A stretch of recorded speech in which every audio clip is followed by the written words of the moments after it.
welcome to the CV Sports Talk Show. I'm going to be running a little short podcast. It's not going to be long.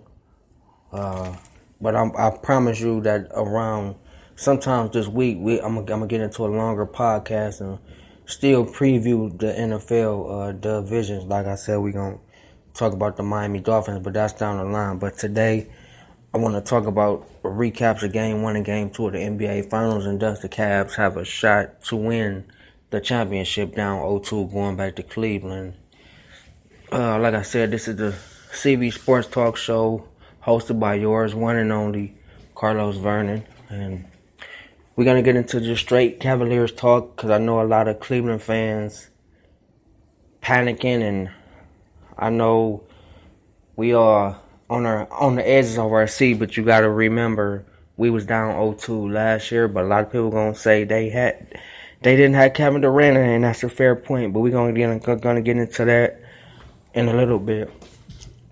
Just want to talk about a recap of Game 1 and Game 2. Now, starting with Game 1, it was just a bunch of turnovers. The Cavaliers, and like I told y'all before, the Cavaliers cannot turn the ball over against a great team like this. They just young and they athletic and they like to get out and run. And when you turn the ball over on the Golden State Warriors, they force you to speed you up and take you out of your game. And when they speed you up, you're going to turn the ball over. And that's what they did. They made the Cavs uncomfortable. They was turning the ball over, and it's the NBA Finals. Every possession means something. Like Jeff Van Gundy was saying yesterday, there's no way you can be walking back and letting the team just run down the court and get dunks. That's unacceptable as an NBA player, and you telling me you want to win a championship. That's unacceptable. And in Game 1, they got a lot of second chance. The last two games, they have second chance points and turnovers has been hurting the Cavs the most. But I want to get into Game 1. Game 1, the Cavaliers turned the ball over 20 times, and you let a team get 20 extra more shots, then you're not gonna win a game. This team is too good for the Cleveland Cavaliers to be turning the ball over. They cannot turn the ball over. They have to keep this team to one possession. You have to box out. You can't let this team get multiple possessions because they will kill you. And the Cavs in Game 1, it was just too many turnovers. It was too many turnovers starting off, and let alone you on a road and you in Oracle Arena and you trying to win NBA championship, and you turning the ball over 20 times, it's not gonna work. And LeBron had 8 turnovers in Game 1. So the Cavs have to really get it together. I felt like Game 1, they didn't come out with a lot of fire. It wasn't a lot of sense of urgency, and there was lackadaisical. And Golden State just did what they wanted to do. Kevin Durant had 6 dunks. You cannot give up no 6 dunks in the NBA Finals, let alone in the NBA game. I mean, they're making it too easy for the Golden State. Defensively, I don't know what they coming up with. Defensively, I don't even know what the Cavs is doing, because Kevin Durant is so much on fire. It doesn't matter who guards him, and it's like I'm watching LeBron, but it's like he's disappearing. He's putting up great numbers, but with that crowd and with how Golden State playing, you looking at more of what Golden State doing, because Golden State is playing Golden State basketball. And this team is too great for the Cavs to be turning the ball over and giving up second chance points. You cannot beat this team doing that. I mean, I feel like Game 1, they didn't come out with a good sense of urgency. They was turning the ball over. And the Cavs bench is just not stepping up. It's just not stepping up. The Cavs bench, and I want to get to this. The Cavs bench in this NBA Finals, the Cavs bench has scored a total of 20 points in this NBA Finals. there's no way you can win in the NBA Finals with scoring only 20 points off your bench. And I think the Cavs have the better bench. There's no one stepping up. You got Shannon Fry out there yesterday. He had some easy buckets, but he wasn't getting to the line. He wasn't finishing. J.R. Smith, I don't know where he at. I'm really starting to think that Shump is playing harder and more aggressive. And he's, trying. At least he's giving an effort. It's like J.R. Smith, he's committing unnecessary fouls. He's shooting crazy shots. Then you got Darren Williams. He's nowhere to be found. You got Shannon Fry. He's acting soft. I mean, right now, you really can't afford to do those things against a great team. You have to have production. And I'm not even letting the big three off the hook, but I can say that LeBron James and Kevin Love has came to play. And when I mean came to play, they came to play. LeBron James had a triple-double last night. 29 points, 14 assists, 11 rebounds. But that got overshadowed by Golden State because they so great of a team. And Kevin Durant, right now, he can't be stopped. And I hate to put it like that, but that's what it is. The man look like he can't be stopped. And like I said, he can score on all three levels of the game. And he's being a defensive anchor. Kevin Durant makes a big difference to this team. And the Cavs look like they don't have an answer. And they have to come out with a more of a sense of urgency in game 3. They have to come out with a defensive plan. And my thing is, I don't know how the Cavs is going to win this series and win this game on Wednesday, or otherwise, they more than likely can easily get swept, is if they got to come up with a game plan number 1, and that is to stop Kevin Durant. To me, you have to take the ball out of his hand. You cannot let this man beat you. You got to take the ball out of his hand. You got to force him to make decisions. You got to get him uncomfortable on that court. And I know that's easier said than done, but that's the only way you're going to beat this team starting off. I feel like you got to bring more double teams. You got to blitz him more. You got to force him to make quick decisions. Get this crowd involved in game 3. Or otherwise, it's going to be a long series for the Cavs.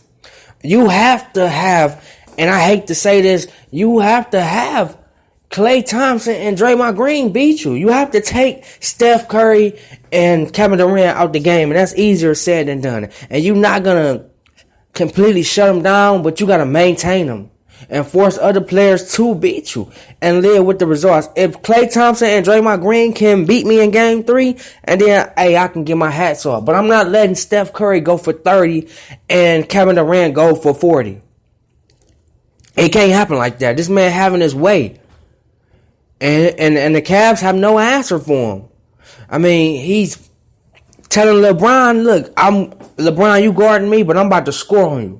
I'm about to blow past you, post up on you, block you. I mean, this is what Kevin Durant doing. He's going to take this game to the whole nother level. And the Cavs have to wake up and realize that they have to match that intensity that Golden State has got, or otherwise the Cavs will be going home without winning a game. And I'm one of the biggest Cavs fans. It is, but real is real.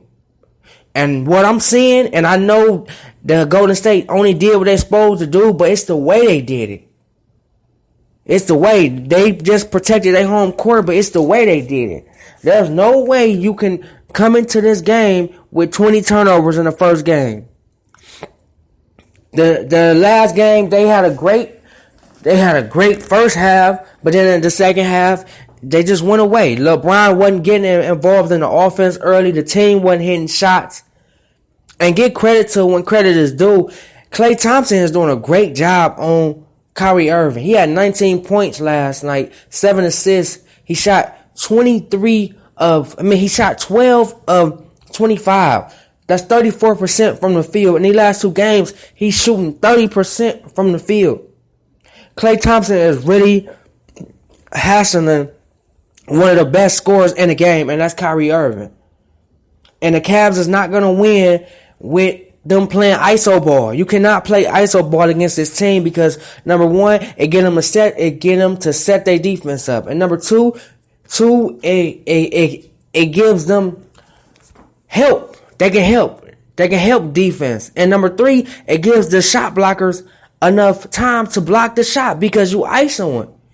There's no bodies moving for the Cavaliers. Kevin Love is coming out playing. LeBron coming out playing. Kyrie Irving has not showed up.